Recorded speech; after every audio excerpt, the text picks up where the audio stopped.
today. Thank you for that great introduction. My name is Julie Carrick Dalton. My pronouns are she and her. And I'm just really grateful to be here. I'm honored to be this event to be sponsored by so many different parts of the university, because I think climate crisis is something that we all need to be talking about. So I thought I would start out by telling you a little bit about my book and a little bit about what I think climate fiction is, how my book fits into this broader category of literature, and why I believe it matters so much right now. So Waiting for the Night Song is primarily, it's a story about a fierce friendship between two women. It's about secrets and betrayal, and it's set against the backdrop of a changing climate in a small New England town. The story is told in a dual timeline narrative. So there is alternating chapters between my main character, Katie Kessler, when she's an 11-year-old girl. And in this timeline, Katie and her best friend, Daniela, witness a traumatic incident as children, and they choose to cover it up for reasons that make sense to an 11-year-old. But they have to live with the ramifications of covering up this crime for the rest of their life, and it haunts them. In the adult timeline, Katie Kessler is now an entomologist working for the forestry department, and she's trying to prove that an invasive beetle has moved into the forest of New Hampshire. The beetle is called the mountain pine bark beetle, which is a very real beetle that you may have seen in news stories. It's affected the forests in California, Colorado, and other parts of the West that have been killing off forests and contributing to these catastrophic forest fires. So in my book, I used some fictional license, and I invited this beetle to New Hampshire. And so my character is trying to prove that it's there. But in my story, she is up against a climate denialist government, and the administration has cut off access to environmental research on federal land. So when we meet her in the beginning of the book, Katie knows this beetle's there, and she knows she has the potential to maybe stop a fire. But she has to make a decision whether she's going to trespass into this national forest to collect samples and prove her case, or is she going to just stand by and follow the rules? If she goes into the forest, she risks getting arrested, losing her job, and potentially her whole career. But if she doesn't go, can she live with the ramifications of not having tried to stop the fire? So she's at this pivotal point in her career, but at the same time, she gets a text from this childhood friend, Daniela, who she hasn't talked to in decades. And the text just says, "They found him." Now, this isn't a big spoiler for my story because this all happens in the first chapter, but the text is referring to a body that's buried in the woods that's been unearthed in the woods that Katie and Daniela played in when they were children. And Katie and Daniela may be the only two people that really know what happened.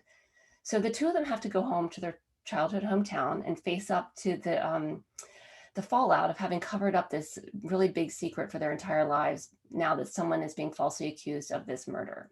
So that is the story in a nutshell. And it's all happening against a changing climate in a very slow burning way. It's not a climate disaster story. So my book it's set in this insular agricultural town in New England, which most people don't think of as the epicenter of the climate crisis. So I did a lot of work of trying to connect these barely visible threads from New England to other parts of the world and climate change. And I think that now, most people understand that the effects of the climate crisis tend to hit Black and Brown, Indigenous and poor communities first and worst. And it's really easy to go through my day living here in a suburb of Boston and not think about the direct impact it has on me every day. I have food, I have water, I have relative security. And I think that there's this myopic view in general, not from everyone, but in the United States in general, the climate crisis is something that's coming. It's this looming future event to prepare for. But the reality is, in many parts of the world, and including our own country, the climate apocalypse has arrived and people are living through it.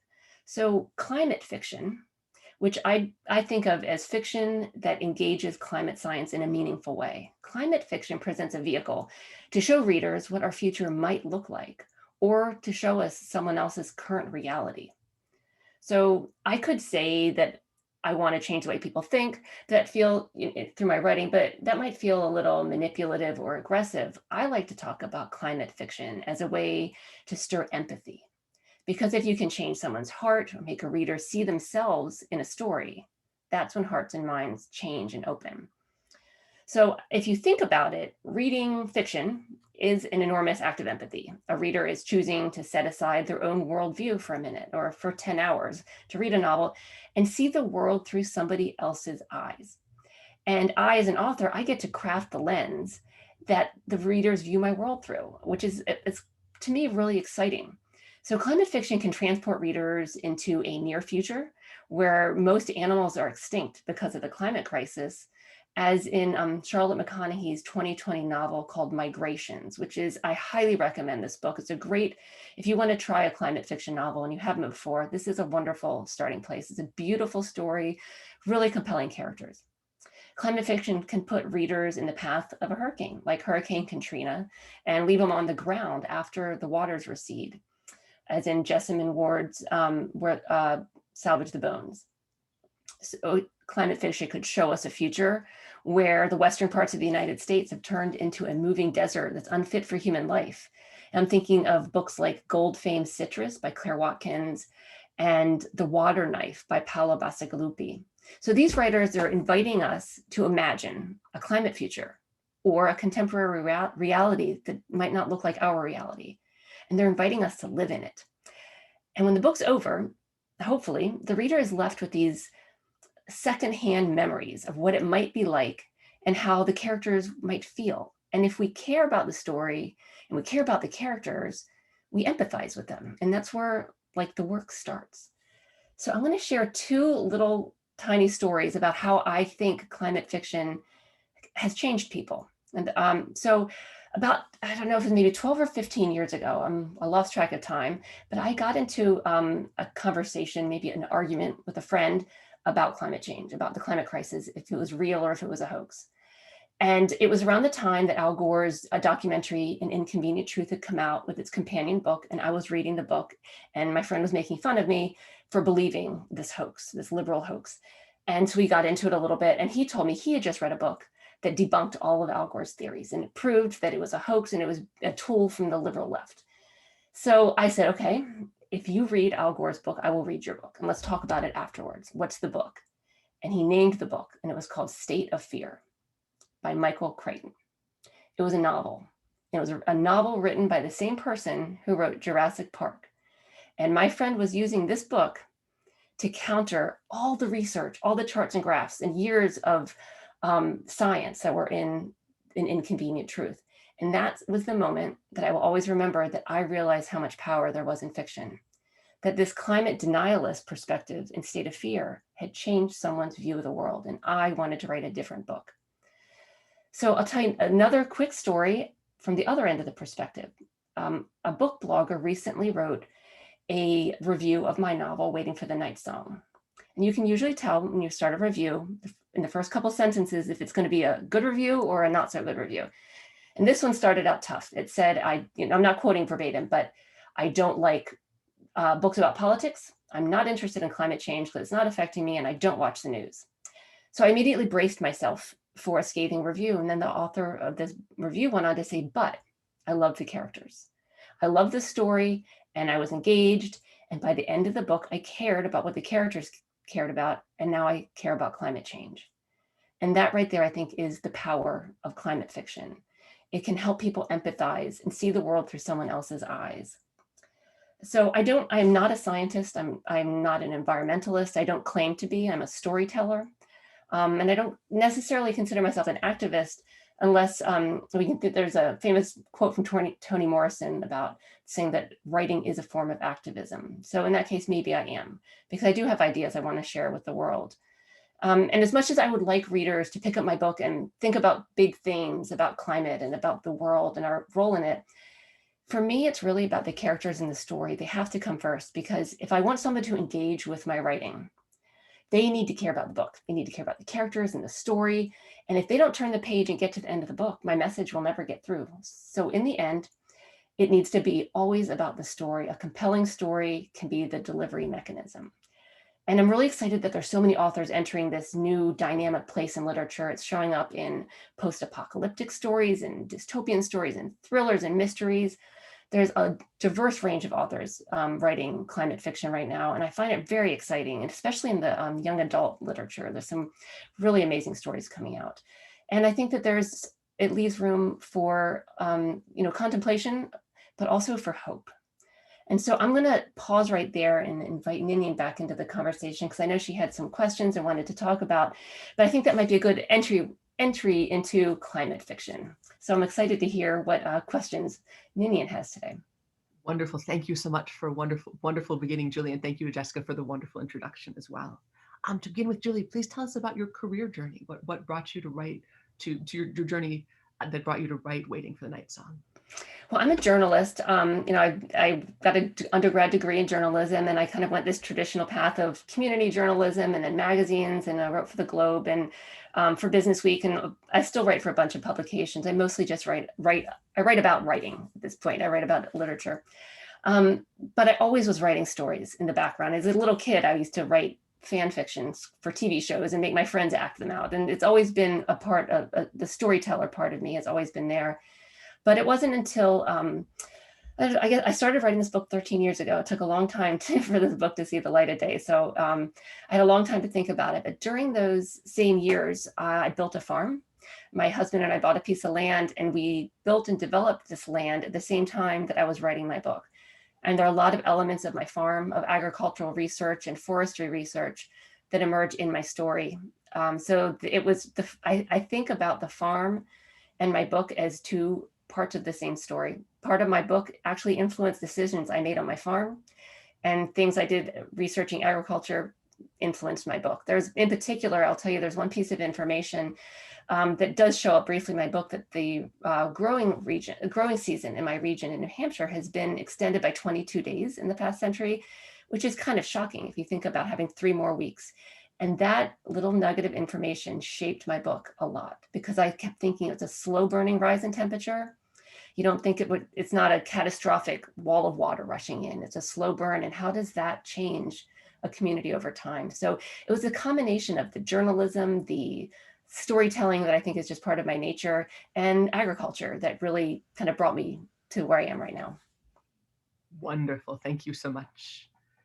Great to know as many of our students may be thinking about, how do I dip my toes into these waters? And students, feel free to ask follow-up questions about that if you're interested.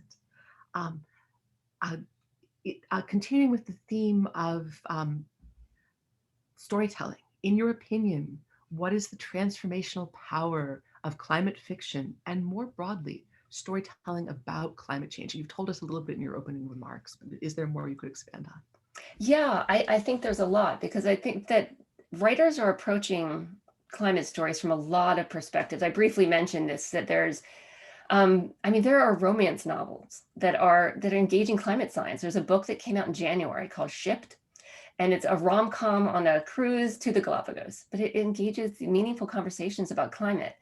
And these, in YA in particular, I'm seeing a ton of really important work coming out from a wide range of voices, a lot of diversity in this corner of literature.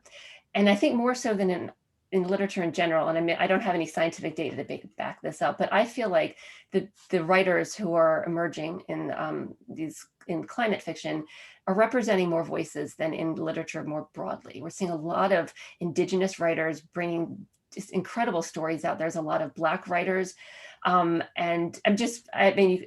the voices are coming from everywhere, and they're representing a lot of different stories. And I think it's because young people are craving these stories, because this is their future. And this is a way for writers to, explore fears. I think there's a reactive side and a proactive side of writing climate fiction. And as a writer, I say the reactive side for me is I'm processing my world. Just like any artist is processing the world through art, I'm processing my fears. I'm processing hope. I'm thinking about, how to be resilient. How are we going to be adapt to the future? And these themes come out in literature, and it lets us, process our own fears, my own fears. And then there's the proactive side. As a writer, I want you to think about what I'm writing about. Like, I want you to sit with my book afterwards and maybe talk about it with somebody, share it with somebody, have a conversation. And so I think it has this ability to process things that we're all thinking about and give us a way to discuss them. So I think that, to me, might be one of the most exciting things about climate fiction. Completely agree. Very briefly, How does climate fiction relate to other subgenres such as solar punk fiction? Yeah, so I feel like you know a little bit more about solar punk than I do. I'm not as widely read, although I'm familiar with it as a genre, but I'm not widely read in solar punk. But what I know is, I think it's like it's the optimist corner of climate fiction. There's a lot of room for gloom and doom and sadness and despair if we talk about climate change. But there's more optimism of these sustainable futures and technologies and ways we can survive in a different future that are coming out from solar punk, which I think we all need. I guess if we think there's nothing worth saving, no one's going to do anything. And if we can see a future that looks hopeful, there's something to fight for. And so I think that is speaking to a younger generation a little bit more, the solar punk genre, not exclusively, but I think it's being more widely read by young people. And I think it's because they need hope, because that's their future. And these books are showing them, a way to think about it in a hopeful way, not a Pollyannic way. And I don't think we need to whitewash and pretend that there's not a problem. But I think if we eliminate room for hope, it doesn't make us stir us to action as much. My class was just discussing some solar punk fiction earlier today, and one of the quotes that we read in an excerpt from the wonderful book Octavia's Brood was talking about, they're talking about visionary fiction specifically, and they said that visionary fiction is realistic and hard but hopeful. Yeah, I think that's really important, because you can't pretend that everything's great, but at the same time we can't ignore that there is hope. And in fact, one of the forms that hope can take, there's a question already in the Q&A that really directly relates to this. I'm going to insert it here. And the question is, so much of climate fiction is dystopian or futuristic, based in a future after people, particularly in the US, but also around the world. Mm-hmm. Have you failed, where people, particularly in the US, have failed to take the necessary action to address the crisis? And the writer is asking us to identify books about characters who have taken action for climate justice, or characters who have arcs that are moving into action about the climate crisis. Oh, okay. So yeah, thank you for that question. So there's a book that just came out in January. It's called The Effort by an author named Claire Holroyd. She's a debut author, and it's a science fiction set in this. It feels kind of like now, and I can't remember if the date is actually named, but it's about the Earth is already experiencing some climate change elements, but there's also a comet hurtling towards Earth that threatens to, eliminate everything. And it's about scientists from around the world, from different countries, different cultures, have to work together. And it ends up being the scientists that work together because the political leaders fail to find common ground, but the scientists find common ground and work together. And it's, there's a community in the Amazon there. It's focused on the Arctic, and they have different problems, different cultural things that are important to different parts of the world, and how they have to communicate with each other. I think that's kind of a good parable for how, characters that are stepping up and finding solutions, or at least trying. Completely agree, and I think we could expand that conversation. We may return to it because there's a lot of other arc of moving into action is a rising theme. I think. Just going to move on with our questions. I suspect we'll return to both the themes of hope and that arc of action. Absolutely. Where do you think Cli-Fi and climate storytelling fit in a university context? Should we be assigning Cli-Fi or having our students write fictional or non-fictional stories in environmental studies classes or civic studies classes, for example? Yes, and yes. I think that I think there's well, for one thing, I think it's a really growing category. It isn't an official genre. I think that if you go into a bookstore or a library, in most cases, you're not going to find the climate fiction shelf. Or even if you go onto Amazon and look at the categories, there is no category on Amazon.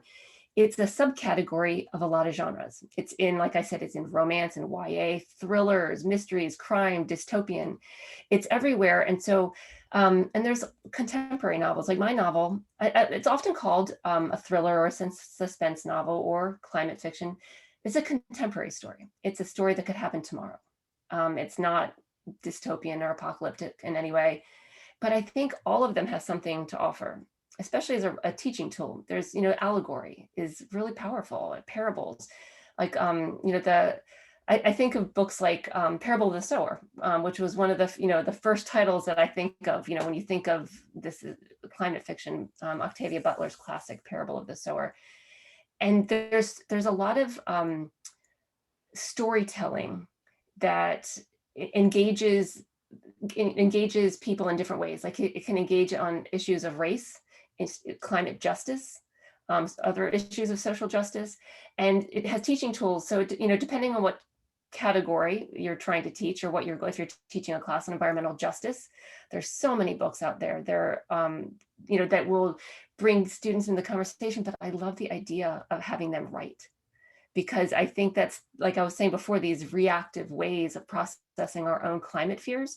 I think that what young people have to say is very relevant, and I would like to read what they're writing. I know that I've gone in and been a speaker in high schools and talked to classes that are specifically climate fiction classes in high schools already, and I love that it's something that's on the radar for professors and teachers, because it opens up a way to have a conversation and to be creative about how we talk about it with young people. I really want to highlight historical fiction in the category of climate fiction along those lines as well. Yeah. It's something I've taught in Marvel history courses, and strongly encourage students to consider historical fiction in the genre of climate fiction, looking at past hurricanes in the 1800s, for example. Well, that I don't know if you've heard of, there's an author named Omar El-Akkad. He's a Egyptian Canadian writer. I highly recommend it. He wrote a book called American War, which is one of my favorite books, if borderline, maybe my favorite book in this category, at least in the top 5. I love this book, and it's set in the near future of the United States that's undergone a second civil war. And in the South secedes on issues of wanting to cling to fossil fuels as part of like their culture, and similar echoes of how they seceded clinging to slavery. And this book, it opens up all these ideas about climate change and climate justice and what our world could look like. But the thing I love about Omar El-Akkad is I've heard him speak about it, and he says someday all fiction is going to be climate fiction, because we're not going to be able to write about anything without acknowledging what's going on around us. And it doesn't have to be in your face climate fiction, but like you said, historical fiction, to look back at history. If we're living through a climate crisis, to look back at history and not see the difference, or to acknowledge, like you said, hurricanes or fires or things in the past, and not acknowledge how they are all tied to nature and the environment. I think that it's just something we're more attuned to now. But I agree, even historical fiction definitely can fall into that. Thank you so much for all of these wonderful answers. And one of the reasons I was so excited about joining you in this conversation today is to participate in the environmental humanities track in our environmental studies major and co-major. For one of my courses, I'm assigning Cli-Fi and solar punk short stories in my ENV 195 Environmental Racism and Justice course this spring. How are Cli-Fi and related genres amplifying diverse voices and offering innovative visions of futures beyond structural environmental racism and other contemporary challenges? That's a great question. Yeah, so I would start by some books that aren't that are contemporary, that we can see ourselves in. And I think a really good one to read is Salvage the Bones by Jesmyn Ward, if you've read that. For anyone who hasn't read it, it's about the 12 days, I think, leading up to Hurricane Katrina. It's about a Black family in Mississippi. And as they're preparing, so we as a reader know that Katrina is going to be devastating, but of course the characters don't know. So we're reading it and the tension's building as it's getting closer, and people are starting to get worried. And in this parish in Mississippi, a lot of the wealthier white families are boarding up their homes, they're packing up, and they're getting out of town. But the poor Black families, they don't have the resources to protect their homes in the same way, and they can't leave. And so it's a stark contrast. There's a scene in the book. I might be getting a little bit of the details wrong. It's been a while since I read it, but that these main characters, it's a poor Black family, and the characters go out and they're stealing wood off of another building to bring home, to board up the windows in their own home, just to protect what they have. And it's a stark contrast in the inequality in this community, and how people with resources can escape. And I think that's going back to this idea I said before, how we have this kind of myopic view of the world, that it's already here. It's just some people are feeling it and others aren't. And as far as the voices telling these stories, there are so many amazing authors entering this. There's several Indigenous authors, particularly in the YA arena, that are thinking of Rebecca Roanhorse. She wrote a book called Trail of Lightning. I think you've read that as well. And it's a fantastic story. It engages Indigenous mythology, and it's fantastical, and it has this powerful, female character. But it's set in a world in the future where climate has completely changed our world, but it's told through the lens or the voice of Indigenous wisdom and storytelling structures. And it's a really wonderful book. And then there's The Marrow Thieves, which is another book by an Indigenous author. I'm going to get her, Sherry Dimaline. Is that? Cheryl Dimaline.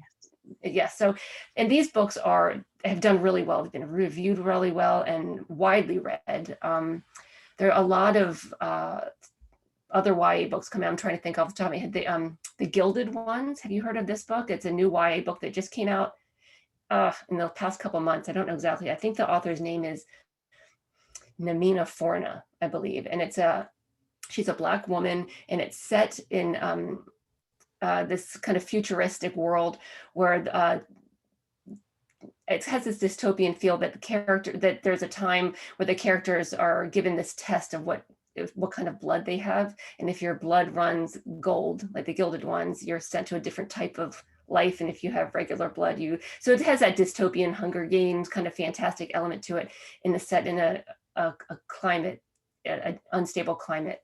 So I think I could go on and on about these voices, and I think we could have a whole nother conversation of me just rattling off names, but I think there's a richness in climate fiction of different voices coming out.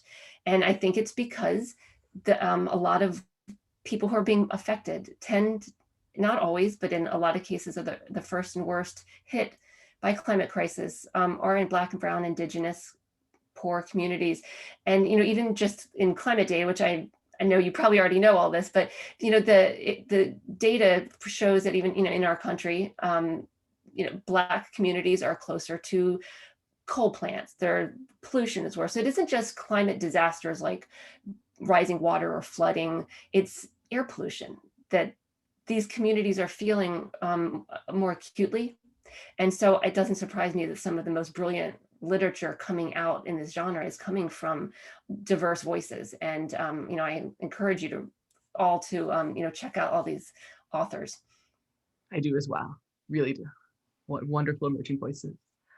My next question we've already sort of answered, but just continuing to talk about indigenous climate fiction, Indigenous science fiction in particular, and to think about, you sort of already talked about it a little bit, to think about themes of past and present. So my class just read a very short excerpt from The Marrow Thieves, where the bad guys are residential school, and there's kind of an echo of the past as well as a future element to this.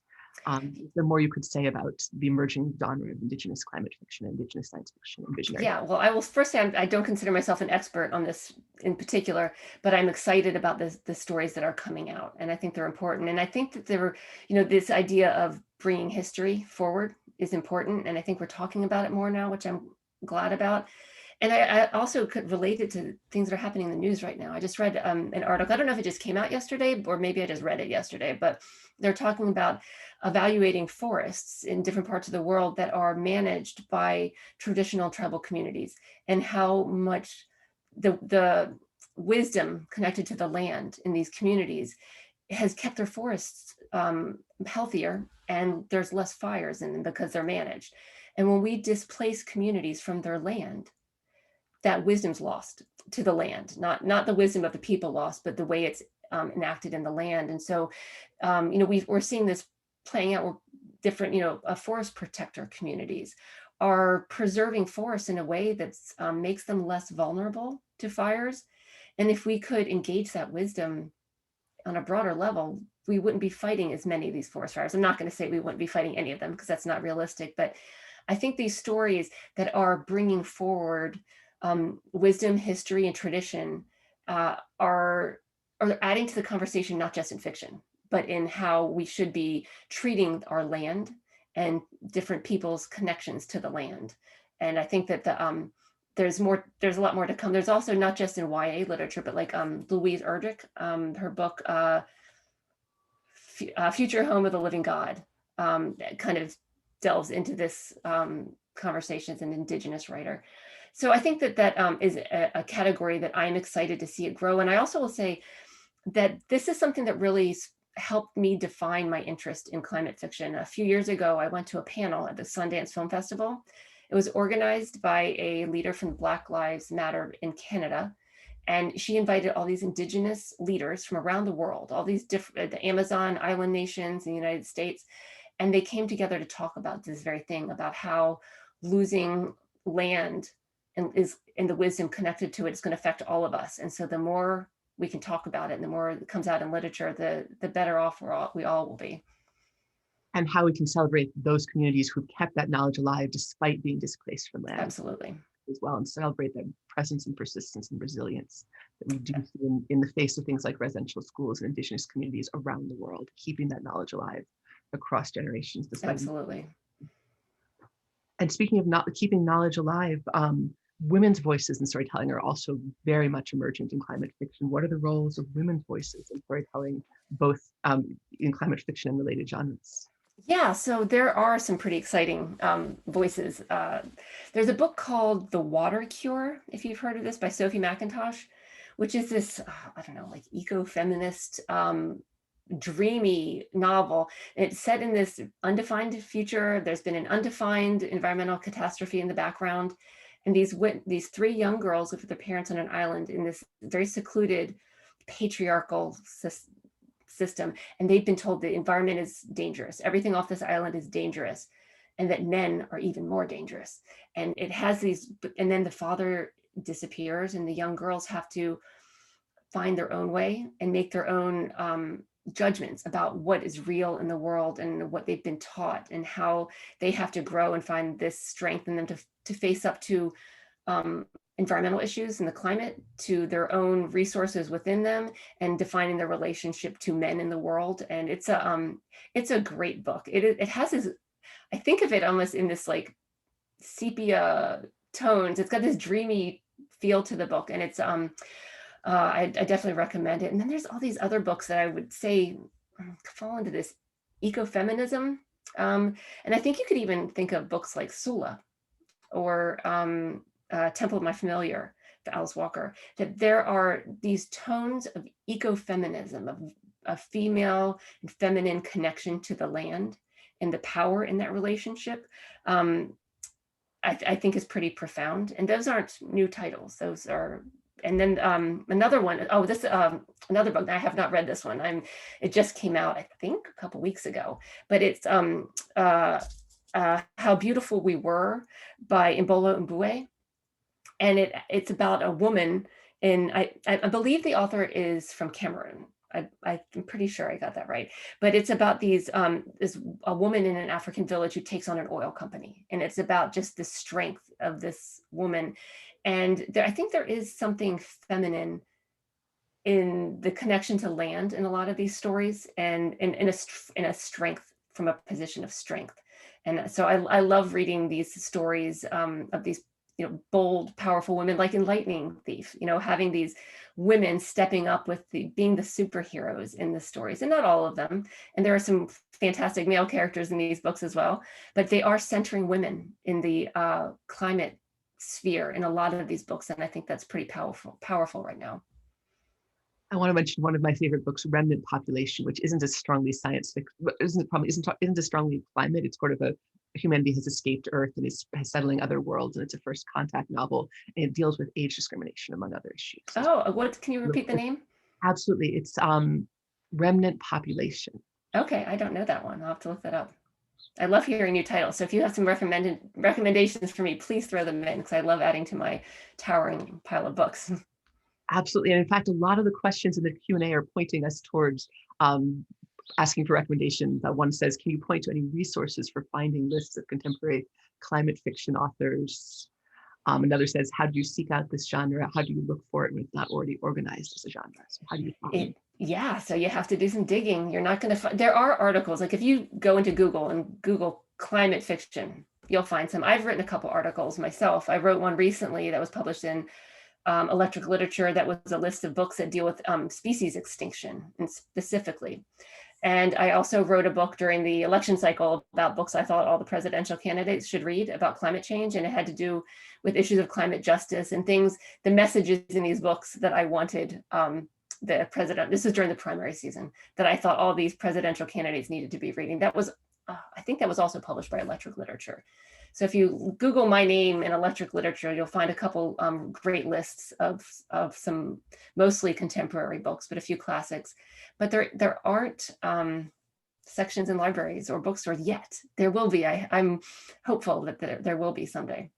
And something else we didn't touch on, I think there's some really great writers that are, gender nonconforming and trans writers that are in this space that are doing some amazing work. There's a book I wanted to highlight. It's called Depart, Depart. It's actually on my bookshelf right here. But it's a novella. It's a very thin book. It's a very quick read. You can, I'm not sure how many pages it is, but it's by a trans non-binary author named Kim Kern, and it's set in the wake of a climate disaster in Houston, which I feel like we can all relate to a lot right now. And it's a catastrophic flood, one that would dwarf what happened in Katrina. It's a huge flood. And it's about this group that finds refuge in a stadium, like happened in Katrina. And this found family of trans, queer, and gender nonconforming refugees in the climate that find each other and build a community, like a found family in the midst of this crisis. Has to do with identity, climate change. There's even a ghost in this book. There's so much to love. I mean, look how it's very thin. It's a novella, but there's so much in this. So I highly recommend this author, Kim Kern. This is, I believe it's their first publication, and I'm very hopeful that they will be publishing more because I think they have a great voice. And they're not the only one, but I think that there's voices coming from so many different places, and they all have something to add to this, this broad category of fiction. And we can talk, there's some questions about YA, and I would mention graphic novels. I've been reading my daughter, the 5 Worlds series, which is definitely playing with climate fiction. It's set in alternate universe, so not on Earth, but the characters have from 5 different worlds with more than 5 different races, not only human, there's also living oil is one of the races. Oh, wow. Which is really cool. And have to navigate trying to light these beacons that were designed to combat climate change that was going to be coming to these worlds. I would love to hear more, but I feel like you are definitely more of an expert on the children's fiction and the graphic novel. So I'm very excited to, maybe explore this a bit more. I'm more in tune with YA and adult, but I think there's some pretty exciting stuff going on in these other areas as well. And so one of the things I would encourage readers to look for in this genre, if we're looking for how we help children feel empowered, is to feel like there's things they can do that are making a difference, and if they feel like the adults in their lives are making a difference. Sandra Steingraber in her book Raising Elijah says you have to show them you're part of the resistance, and that you're not just standing by passively watching it happen, but that you are actively trying to make a difference. So I look for that. I think Ivy and Bean, which is a great book for young readers about 2 little girls who are best friends, they try to solve climate change, and it feels like the children are trying to solve it alone. And I think it's actually, I love that the author has brought up the issue and brought up children's fears. But I do think to give children more of a sense of agency, one of the important things that we can do is to show adults and children working to solve even tiny pieces of problems together. I love that. So I think that would be, rather than giving specific recommendations, I would point us towards looking for those genres of adults and children working together, or children strongly empowered, having really strong sense that even if you can't solve it all, you can take it in pieces and work on those pieces. Yeah.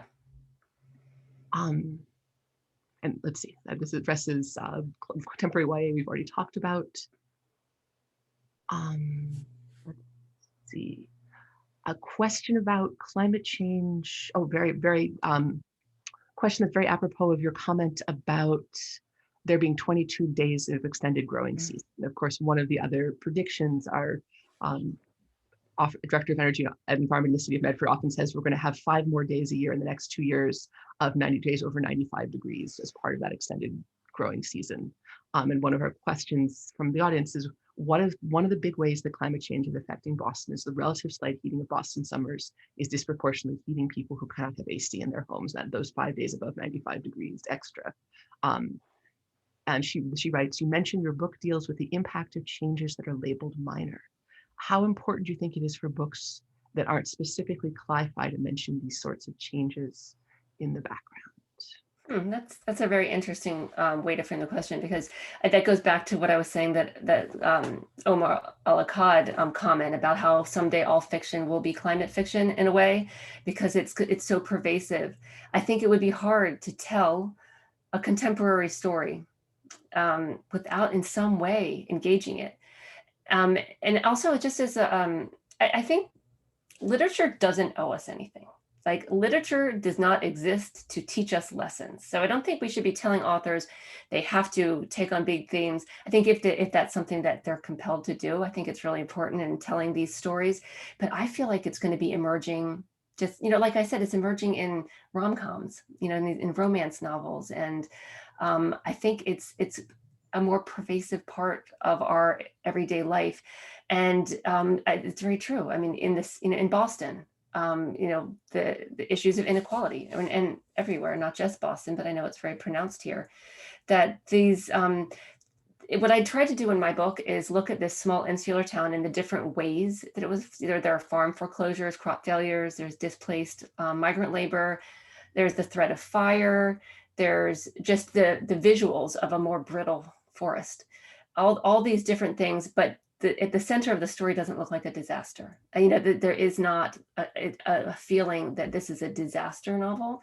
And I think that is what we're, where I am here, in the Boston area.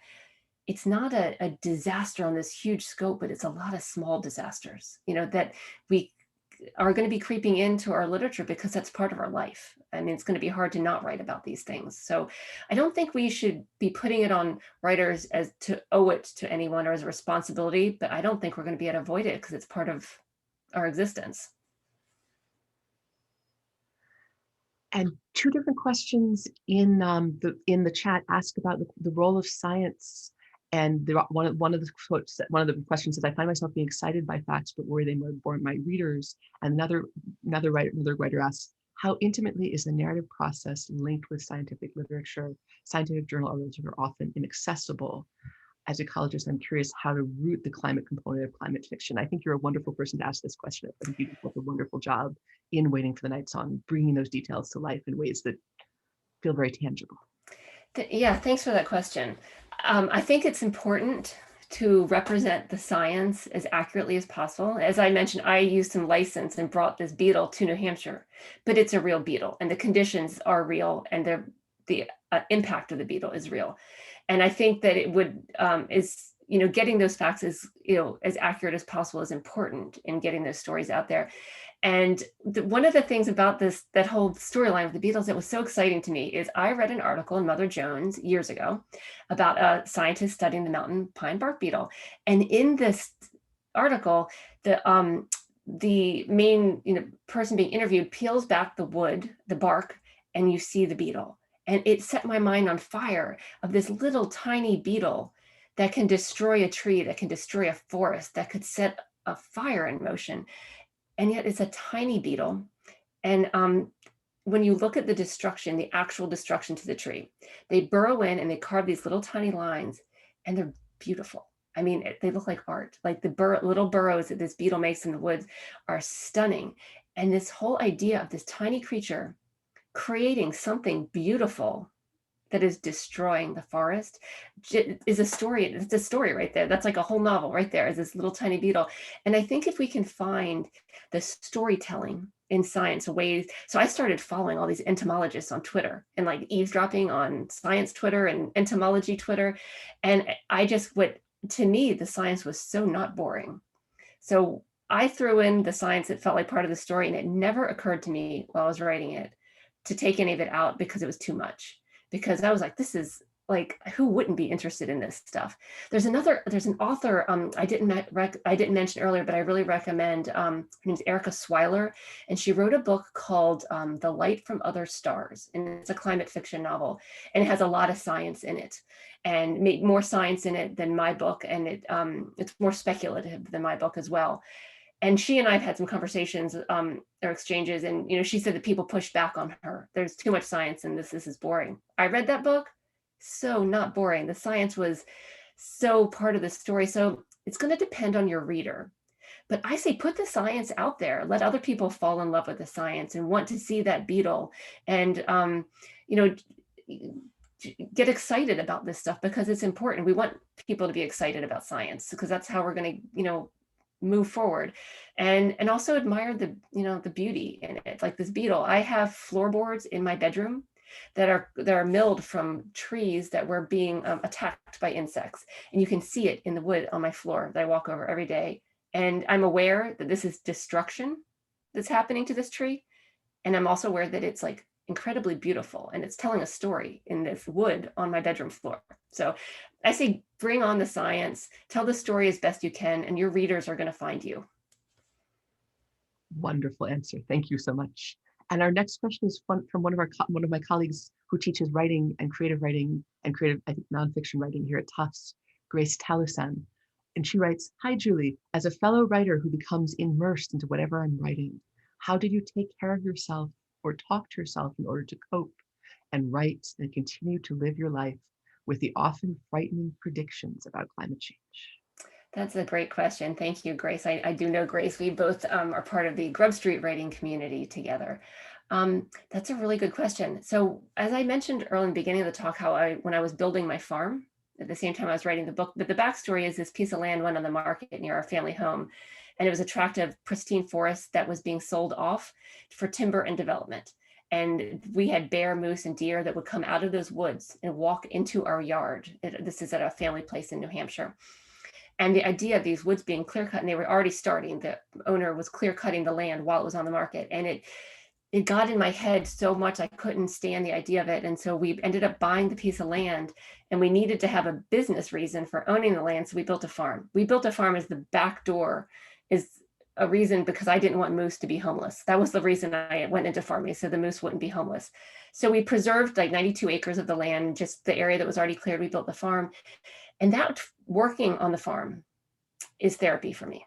I'm working on building my soil organically. The classes that I've taken through New Entry at Tufts have been incredibly helpful in terms of connecting with other farmers in a community. But for me, holding on to that forest and putting it in conservation so it can't be developed. And I also opened it up so that the walking trails in my woods are open to other people. Anybody can come through the walking trails in my woods, and they're treated like a national or a state park in New Hampshire, even though I own it. So doing small things, and there are a lot of days I was out at the farm, like digging in the dirt all day, hot, sweaty, smelly, exhausted, and I would be thinking about story while I was working on the farm. And then I would come home and try to, jot it all down after having pre-writing in my head. And for me, the connection to being part of the soil, the land, and the trees, my forest is really important to me. And I didn't know a ton about forestry before I owned this property, but one of the things that really got in my head was a map of the sugar maples in New Hampshire.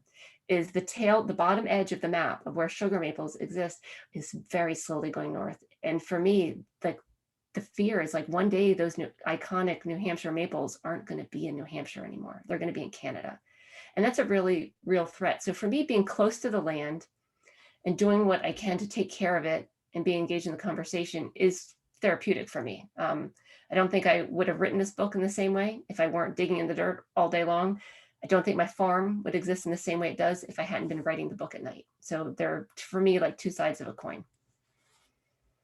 Wonderful. Thank you. Wonderful answer. I'm just looking at the questions because we have about 4 minutes remaining.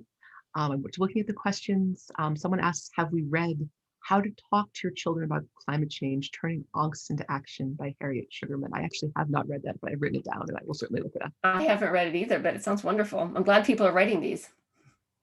Completely agreed. Completely agreed. And see, there's a piece of a question that we've answered most of, but I'm going to go back and rephrase the last part that we haven't finished answering. As an ecologist, I'm curious how rooted the climate component of climate fiction is in the emerging scientific understanding, and how scientists can better contribute or participate in this form of communication. Ooh, I like that. You know what I would love? I would love to see a conference or a forum where writers and scientists that are thinking about these things can talk to each other. Because I think that the science it depends on the genre. Like mine is a contemporary realistic novel. There's, stories that take place in space, or that are, you can make up the world and make up the science. So I don't want to say you can't tell a climate fiction story if you're not adhering to strict science, because I think there's room in fantasy and science fiction to be really creative, and it's the themes and the allegories and the parables that are emerging from them that are important. But when I was doing this research, following entomology Twitter, which I got very into for a long time, there are 1,000 books that could be written just on different insects, that the way they're so close to to climate change, and birds, they are reacting and going, becoming endangered and extinct at a higher rate than a lot of other creatures. And so they're kind of like the harbingers, like the beetles and the bees. My second novel that I have coming out in 2023 is about bees, about honeybees. And so I think that if we could set up a forum where we could get these scientists talking to these writers, we would have some amazing books coming out, and we can do a talk about that next year. And Colin says, why don't we plan such a, Colin Orange, who's the director of Remnant Studies here at Tufts, says, why don't we plan such a conference in Tufts? So, I would absolutely love to participate in that, because I would love to pick the brains of all those scientists and come up with some new story ideas for myself. I think it's a plan. All right, let's do it. And we have 2 minutes remaining. So we have some questions of just expressing gratitude. Oh, Colin, did you want to say? Okay, and then the question asking quickly about staying motivated over the years. I just wanted to point quickly to the book, The Impossible Will Take a Little While, Persevere in Troubled Times, and say for yourself, how do you persevere in troubled times?